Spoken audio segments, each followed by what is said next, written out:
अस्सलाम वालेकुम। मेरा नाम शेफ़ अफ़ज़ल है और आज मैं आपके साथ चिकन चटनी रोल बनाने की एक बहुत ही ज़बरदस्त और कमाल की रेसिपी शेयर करूंगा। और आज की जो हमारी रेसिपी है ये रेस्टोरेंट स्टाइल के अंदर है और रमज़ान स्पेशल रेसिपी है। और जब भी आप मेरे तरीके से ये चिकन चटनी रोल बनाएंगे ना, यकीन करें आपको मज़ा आ जाएगा। इसकी जो पुरियाँ हम बनाएंगे इतनी मज़ेदार होगी।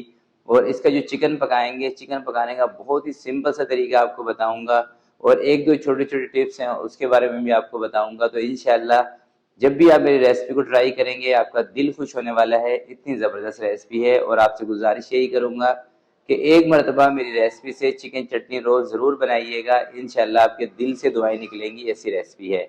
तो चलें फिर इसको बनाना स्टार्ट करते हैं। बिस्मिल्लाहिर्रहमानिर्रहीम। सबसे पहले हमने चिकन को मैरिनेट करना है। तो मैंने ली है आधा किलो बोनलेस चिकन। अच्छी तरीके से सबसे पहले इसको धो लें। उसके बाद 2 चम्मच इसके अंदर दही के शामिल करें। 1 चम्मच अदरक और लहसुन का पेस्ट इसके अंदर शामिल करेंगे और आधा चम्मच इसके अंदर शामिल करेंगे हरी मिर्चों का पेस्ट। ज़रा सी इसके अंदर हल्दी शामिल करनी है, आधा चम्मच। धनिया कुटा हुआ ये 1 छोटा चम्मच इसके अंदर शामिल करेंगे। ज़ीरे का पाउडर ये भी 1 छोटा चम्मच। कुटी हुई लाल मिर्चें ये 1 बड़ा चम्मच इसके अंदर शामिल करना है और काली मिर्चों का पाउडर ये आधा चम्मच। सौंफ का पाउडर 1 छोटा चम्मच इसके अंदर शामिल करेंगे और गरम मसाला आधा चम्मच। 1 चुटकी इसके अंदर आपने टाटरी की शामिल कर देनी है। अगर टाटरी आपके पास ना हो या आपने इस्तेमाल नहीं करनी हो, फिर इसकी जगह पे आपने लेमन का रस इस्तेमाल करना है। आधा चम्मच नमक का इसके अंदर ऐड करके और 1 चम्मच इसके अंदर बारबेक्यू सॉस का शामिल कर देंगे। तमाम मसालों को अच्छी तरीके से आपने मिक्सिंग करके, और अगर आपके पास टाइम ज़्यादा हो तो आप इसको 3 से 4 घंटे भी रख सकते हैं या फिर आप इसको ओवरनाइट भी रख सकते हैं। और अगर टाइम आपके पास कम हो तो आप इसको 30 से 40 मिनट तक कम से कम रखेंगे। 1 से 2 चुटकी इसके अंदर मैंने ज़रदा कलर भी शामिल कर दिया है, जो कि ऑप्शनल है। ज़रदा कलर इसके अंदर दोस्तों इसलिए शामिल करते हैं ताकि इसका जो लुक है ना ये थोड़ा बाजार वाला आ जाए बस। तो अच्छे तरीके से मसाले मिक्स करने के बाद इसको साइड पर करते हैं और अब इसकी डो लगाते हैं। अच्छा, इसके पराठे बनाने के लिए मैं ले रहा हूँ सुपर फाइन आटा। फाइन आटा के नाम से भी इसको जाना जाता है, सुपर फाइन आटे के नाम से भी जाना जाता है। और ये आटा दोस्तों पराठे बनाने के लिए और पूरियाँ बनाने के लिए सबसे बेस्ट है। बहुत बेहतरीन आटा है और जितने भी कमर्शियल जो यूज़र हैं ना, जो कि पराठे बनाते हैं या पूरियाँ बनाते हैं, सब इसी आटे का इस्तेमाल करते हैं, फ़ाइन आटे का। और हल्का हल्का सा इसके अंदर दाना होता है और बिल्कुल वाइट कलर का आटा होता है। और इसकी एक और ख़ास बात भी है कि आटा गूंद भी जल्दी जाता है, यानी कि पानी जल्दी इसके अंदर जज्ब हो जाता है। मैदे की तरह इसके अंदर ज़्यादा मेहनत नहीं करनी पड़ती। तो अगर आप इसके अंदर परफेक्ट पानी डाल देंगे ना, तो आप 4 से 5 मिनट के अंदर आटा गूंद लेंगे। ये जो चक्की का आटा होता है उस तरह का ये ज़्यादा लेस वाला नहीं होता है, ये मैदे की तरह इसके अंदर बहुत ज़्यादा खिंचाव नहीं होता है, बेहतरीन आटा है। तो अगर ये आपको मिल जाए तो आप इससे ज़रूर एक मरतबा पराठे बना के देखिएगा। और ये वैसे सुपर स्टोर पे चक्की पे मिल जाता है आजकल, काफ़ी ये मतलब फेमस है। तो आटे की डो आपने ऐसी लगानी है, ना ज़्यादा सख्त हो ना ज़्यादा नरम, लचकदार डो बना के हल्का सा इसके ऊपर तेल का हाथ लगा के थोड़ा सा गूंद लें ताकि इसके अंदर एक लचक अच्छी आ जाए। 5 से 10 मिनट के लिए आपने इसको स्टे दे देना है कवर लगा के। 10 मिनट दोस्तों आटे को स्टे देने के बाद अब आपने इसके पेड़े बनाने हैं। इसके पेड़े आपने बनाने हैं पूरी के पेड़े से थोड़े से बड़े। पराठा तो ये हम बनाएंगे पूरी पराठे स्टाइल में, मगर इसके जो पेड़ा होता है ना ये पूरी से थोड़ा सा बड़ा होता है, क्योंकि पूरी होती है फूली हुई और इसके ये जो पराठे बनेंगे इसको हमने फूलने नहीं देना, ठीक है। और जिस ट्रे में, जिस सांचे में आपने पेड़े बना के रखने हैं उसके नीचे आपने अच्छी तरीके से तेल का हाथ लगा लेना है ताकि ये चिपके ना। तो ये देखें तकरीबन मैं 70 ग्राम का, 70 से 75 ग्राम का एक पेड़ा रख रहा हूँ। आप 70-75 ग्राम का एक पेड़ा वेट करके रखना चाहें तो वेट कर लें, या अंदाजे से ही आधा किलो आटे के अंदर 10 पेड़े आपने बना लेने हैं। और पेड़े बनाने के बाद हल्का सा इसके ऊपर ऑयल का हाथ लगा दें और दोबारा से कवर करके इसको रख दें। और अब दोस्तों पकाते हैं चिकन हम अपना। चिकन पकाने का मेथड बहुत सिंपल सा है। आपने कोई भी फ्राई पैन, कोई भी कढ़ाई ले लें, उसके अंदर उठा के चिकन को डाल दें। इसको भूनने की ज़रूरत अभी नहीं है। थोड़ा सा आपने इसके अंदर पानी शामिल कर देना है और इसको कवर कर देना है। पानी इसके अंदर दोस्तों इसलिए मैं शामिल कर रहा हूँ, एक तो इसके मसाले ना जलें और चिकन अच्छी तरीके से गल जाए। और देखें इसको मैंने थोड़ा सा मिक्स कर दिया है और अब इसके ऊपर मैं रखूँगा कवर 10 मिनट के लिए। और इसकी जो आँच है इसको मीडियम कर देंगे। 8 से 10 मिनट पकाने के बाद अब इसके कवर को हटा के दोस्तों इसके अंदर जो पानी होगा ना उसको आपने ड्राई कर लेना है। और इसी पानी के साथ थोड़ी सी इसकी भुनाई भी कर लेनी है। और पानी बस इसके अंदर नहीं होना चाहिए, इसको अच्छी तरीके से आपने ड्राई करना है पानी को। और साथ में मैंने बराबर वाले चूल्हे पे ना एक कोयला भी रखा हुआ है जलने के लिए। तो कोयले का जो दम है वो आपने इसके अंदर लाजमी लगाना है, इससे बारबेक्यू का बहुत बेहतरीन फ्लेवर आएगा, क्योंकि इसको जो मसाले हमने लगाए हैं ना वो भी बारबेक्यू स्टाइल के ही लगाए हैं। पानी ड्राई होने के बाद 2 कोयले बीच में रख दिए हैं। थोड़ा सा कुकिंग ऑयल कोयलों के ऊपर डालकर 2 से 3 मिनट के लिए हमने इसको कवर लगा के रख देना है।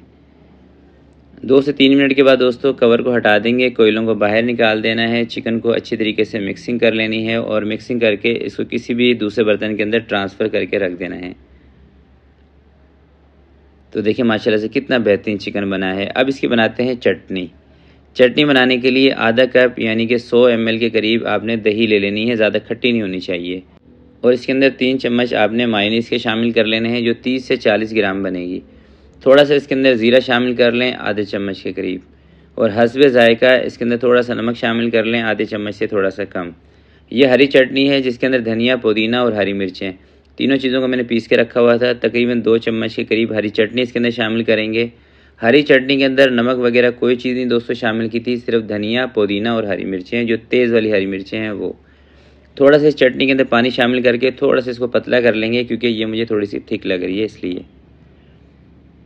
तो बेहतरीन सी चटनी तैयार हो चुकी है। अब बनाते हैं पराठे। पराठे बनाने का दोस्तों बिल्कुल सिंपल सा तरीका है। एक साइड पे आपने ऑयल रख देना है गर्म होने के लिए और दूसरी साइड पे इनकी बिलाई शुरू कर देनी है। एक एक पूरी एक एक पराठे को आपने बेलते जाना है और ऑयल के अंदर डालते जाना है। और हल्का सा आपने टेबल के ऊपर तेल लाजमी लगाना है, वरना ये चिपक जाते हैं, क्योंकि ये आटा होता है थोड़ा सा लचकदार। और आप इसकी थिकनेस भी देख लें। और फिंगर की मदद से ना आपने इसके बीच में थोड़े से सुराख भी कर देने हैं, वो इसलिए ताकि ये फूले ना, क्योंकि दोस्तों इसकी ना हमने पूरियाँ नहीं बनानी, इसको पराठे की तरफ ही लेके जाना है हमने, ठीक है। अगर इसको ऐसे ही छोड़ देंगे ऑयल के अंदर तो फिर ये फूलेंगे और फिर पूरियाँ बन जाएंगी इसकी। और असल चीज़ दोस्तों यहाँ पे नोट करने वाली है। देखें, आप पूरियाँ बनाते हैं या इस तरह के पराठे बनाते हैं पूरी वाले, आप क्या मिस्टेक करते हैं कि ऑयल का टेम्परेचर ठंडा होता है, ठंडे ऑयल के अंदर आप इनको तलना शुरू कर देते हैं।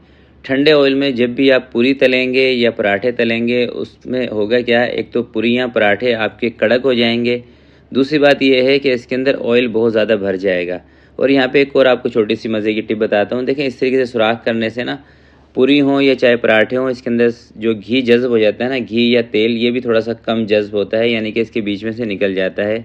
तो एक मरतबा आपने इस तरीके से पूरियाँ या पराठे बना के देखने हैं, बीच में हल्के हल्के से सुराख करके देखिएगा, आपको कितना अच्छा रिज़ल्ट मिलेगा। तो मैं आपको ये बता रहा था कि आपने ऑयल का जो टेम्परेचर है ये तेज़ रखना है। पूरी हो चाहे पराठे हों, ये सेकेंडों के अंदर पक जाते हैं, इसको कोई मिनट नहीं लगते। बस 1 से 2 मरतबा आपने इसको थोड़ा सा घुमाया, घुमा के आपने पलट दिया और नीचे से इस तरह का कलर आया ना गोल्डन सा, तो इसका मतलब ये होता है कि आपके ऑयल का टेम्परेचर बिल्कुल ठीक है। ठंडे ऑयल में आपने इनको नहीं तलना। तो ये पूरी वाले पराठे दोस्तों मैंने बना लिए हैं। अब आपको रोल बना के दिखा देता हूँ। बेसिकली इन पराठों को बोला जाता है पूरी वाले पराठे। और ये आपको जो चटनी वाले रोल मिलते हैं ना रेस्टोरेंट पे, जो कि आजकल काफ़ी फेमस है, तो ये वही रेसिपी जो आज मैंने आपके साथ शेयर की है। और इसी तरीके से आपने एक मरतबा इस रेसिपी को ज़रूर बनाना है इफ़्तार के टाइम पे। इंशाल्लाह देखिएगा आपका दिल खुश हो जाएगा। या आप इसको इफ़्तारी के बाद भी यूज़ कर सकते हैं, बहुत ज़बरदस्त रेसिपी है।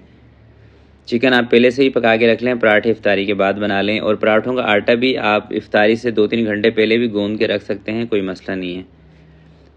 सबसे पहले आपने पराठों के ऊपर चटनी लगा देनी है। अपने टेस्ट के हिसाब से, ज़्यादा तीखा पसंद है तो चटनी का इस्तेमाल ज़्यादा कर लें, अगर लाइट मसाले पसंद हैं तो चटनी का कम यूज़ करें। ऊपर चिकन डाल दें, ऊपर प्याज इसके ऊपर डाल दें।